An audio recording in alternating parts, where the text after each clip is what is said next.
कैसे हैं आप सभी। मैं उम्मीद करता हूं कि आप सभी बहुत अच्छे होंगे। तो आइए हम अपने टॉपिक को कंटिन्यू रखते हैं, आगे बढ़ाते हैं और आज हम बात करते हैं। इससे पहले हम वीडियो में बात कर चुके थे कि लर्निंग क्या है और लर्निंग का डेवलपमेंट के साथ क्या रिलेशन है। ठीक है ना। तो आप आराम से समझ गए होंगे कि लर्निंग क्या है और लर्निंग का डेवलपमेंट के साथ क्या रिलेशन है। आपको वीडियो प्लेलिस्ट में मिल जाएगा, वहाँ जाके देखें। आप भी हम उसी टॉपिक से रिलेटेड कुछ क्वेश्चंस को देख लेंगे, यानी कि learning and it's relation with development. What is the learning and it's relation with development. Learning क्या है, अधिगम क्या है और अधिगम का विकास के क्या साथ क्या संबंध है। इस टॉपिक पर हम इससे पहले बात कर चुके हैं, प्लेलिस्ट में आपको वीडियो मिल जाएगा।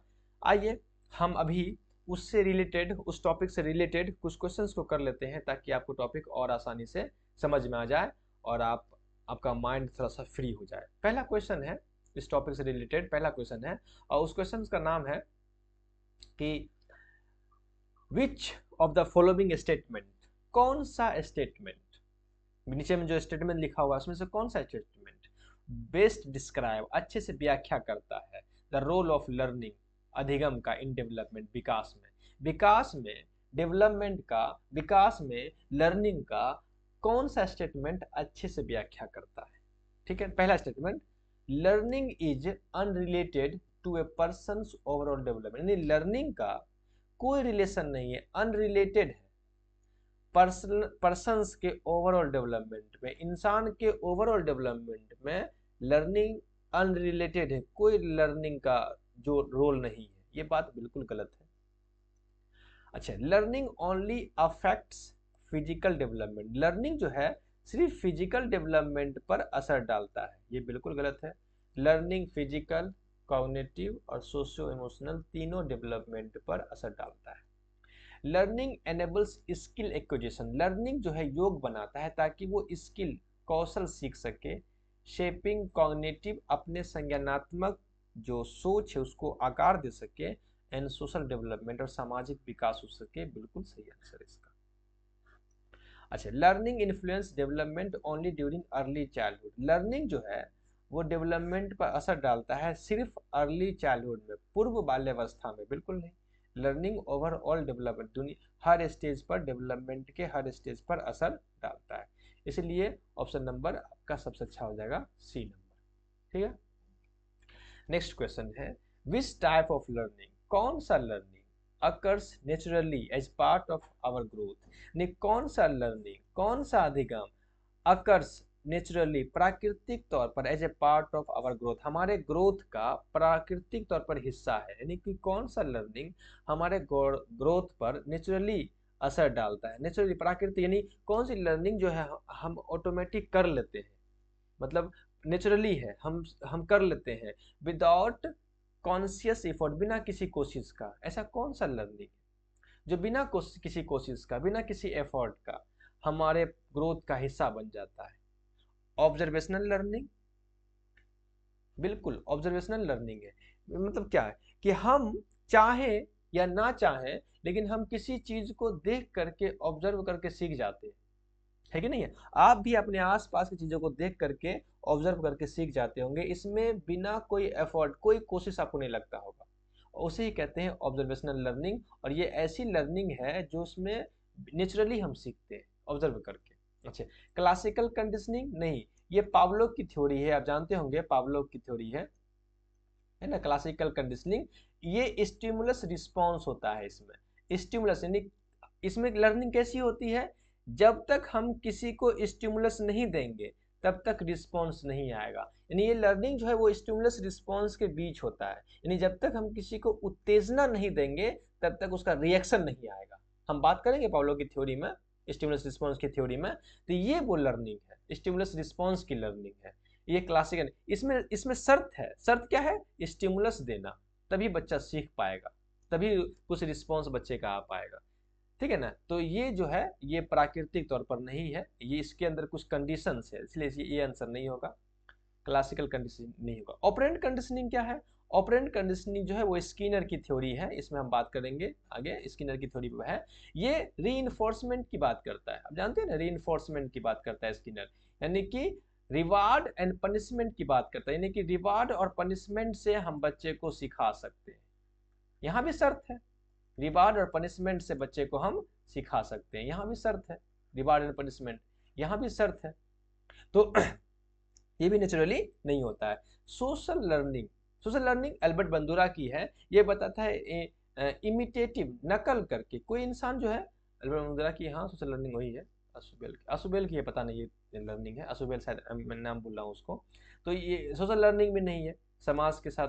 तो सबसे ज़्यादा जो नेचुरली लर्निंग है वो है ऑब्जर्वेशनल लर्निंग, वो नेचुरली तौर पर हम सीख जाते हैं बिना कोई इफर्ट के, बिना किसी कोशिश के, ठीक है ना। Next, according to development theories, जो विकास का जो सिद्धांत है उसके हिसाब से, how does child's environment affect their learning.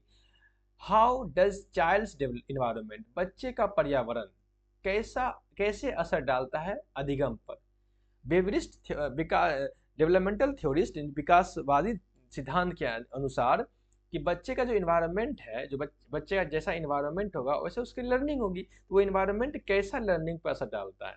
The environment has no impact on learning, यानी इन्वायरमेंट का जो है कोई असर लर्निंग पर नहीं होता, ये बिल्कुल गलत है। इन्वायरमेंट का असर लर्निंग पर होता है। अच्छा, only genetics factors play role in learning development, सिर्फ जेनेटिक फैक्टर्स लर्निंग पर अपना असर डालता है, बिल्कुल गलत नहीं। ए स्टिमुलेटिंग इन्वायरमेंट, एक उत्तेजनशील पर्यावरण, enhance cognitive and social learning, बिल्कुल cognitive and social learning.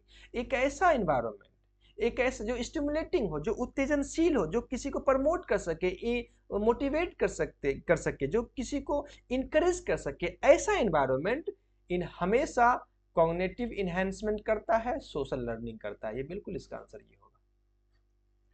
N environment with few challenges promotes their better learning, ऐसा नहीं है बिल्कुल। तो आंसर इसका हो जाएगा option number C. 4 number question है कि विच थ्योरी सजेस्ट, कौन सा सिद्धांत ये बताता है, विच थ्योरी सजेस्ट, कौन सा सिद्धांत ये बताता है कि that children learn by interacting, बच्चे सीखते हैं इंटरेक्टिंग, किसी के साथ इंटरेक्ट करके, with more knowledgeable individuals like adult और peers। समझिएगा इस बात को। कौन सा थ्योरी ये बताता है कि बच्चा जो सीखता है दूसरे से इंटरेक्ट करके, कौन से दूसरे से इंटरेक्ट करके, उन लोगों से इंटरेक्ट करके, उन लोगों के साथ बात करके जो उससे ज्यादा नॉलेजेबल है, मोर नॉलेजेबल इंडिविजुअल्स, जैसे कि अपने दोस्त, अपने पेयर्स। ये कौन सी थ्योरी ये बात बताती है, याद रखिएगा, ये बताती है वाइगोट्स्की के सोशियो कल्चरल थ्योरी, वाइगोट्स्की का सोशियो कल्चरल थ्योरी। ये MKO, मोर नॉलेजेबल अदर्स है, या MKI, मोर नॉलेजेबल इंडिविजुअल्स। हम इसके बारे में थ्योरी पढ़ेंगे। मोर नॉलेजेबल अदर्स या मोर नॉलेजेबल इंडिविजुअल्स का मतलब क्या होता है। वाइगोट्स्की कहता है कि एक बच्चा अपने से ज्यादा नॉलेजेबल इंसान के साथ इंटरेक्ट करके सीखता है। एक बच्चा अपने से ज्यादा नॉलेजेबल इंसान के साथ इंटरेक्ट करके सीखता है, उससे इंटरेक्शन होती है, तब वो ज्यादा सीखता है। ये कहना है वाइगोट्स्की का, जिसके बारे में हम बात करेंगे। इसलिए इसका आंसर हो जाएगा option number C. Classical conditioning तो जानते हैं पावलोव की है, पावलोव की है, जो स्टिमुलस रिस्पॉन्स के जरिए बताता है लर्निंग ऐसी होती है। पियाजे की थ्योरी जो बताता है बच्चा जो है किसी दूसरे के साथ नहीं, बल्कि बच्चा खुद इंडिविजुअली सीखता है, यही इसका ड्रॉबैक है वाइगोट्स्की थ्योरी का, जो हम बात करेंगे। वाइगोट्स्की कहता है कि बच्चा इंडिविजुअली सीखता है, यानी बच्चा जैसे जैसे डेवलप करता है, जैसे जैसे विकास करता है, वैसे वो सीखता जाता है। और स्किनर की थ्योरी आप जानते हैं कि रीइंफोर्समेंट कहता है कि रीइंफोर्समेंट, पनिशमेंट और रिवार्ड के जरिए बच्चा सीखता है, पनिशमेंट और रिवार्ड के जरिए सीखता है ना। तो ये जानते हैं, तो इसका आंसर हो जाएगा वाइगोट्स्की। कहता है कि एक बच्चा जो सीखता है दूसरे के साथ इंटरेक्ट करके, वो अपने से ज्यादा नॉलेजेबल इंसान के साथ इंटरेक्ट करके सीखता है। और वो नॉलेजेबल इंसान कोई भी हो सकता है, उसका दोस्त हो सकता है, भाई हो सकता है, बहन हो सकता है, कोई भी समाज का कोई भी लोग हो सकता है, और उससे वो सीखता है। क्लियर। तो यहाँ तक ये वीडियो आप क्वेश्चंस को आप समझ गए होंगे, और आई होप, मुझे ये उम्मीद है कि आप लर्निंग को अच्छे से समझ गए होंगे लर्निंग को, है ना। और लर्निंग का क्या रिलेशन है, रिलेशनशिप रिलेशनशिप विथ डेवलपमेंट, और इसका डेवलपमेंट के साथ क्या रिलेशन है, ये भी बात को आप अच्छे से समझ गए होंगे, ठीक है ना। तो I hope, best of luck, फिर मिलते हैं नेक्स्ट वीडियो में। तब तक के लिए अपना ख्याल रखें, नेक्स्ट वीडियो में दूसरे टॉपिक के साथ मिलते हैं। तब तक के लिए अपना ख्याल रखें, ओके बाय। और रिक्वेस्ट है आपसे कि अगर आपको वीडियोस पसंद आए, लगे कि हाँ कुछ ठीक ठाक पढ़ाई हो रही है, तो वीडियो को जरूर अपने दोस्तों के साथ शेयर करें, सब्सक्राइब कर दें। ओके बाय, फिर मिलते हैं नेक्स्ट वीडियो में, ठीक है। अपना ख्याल रखिएगा।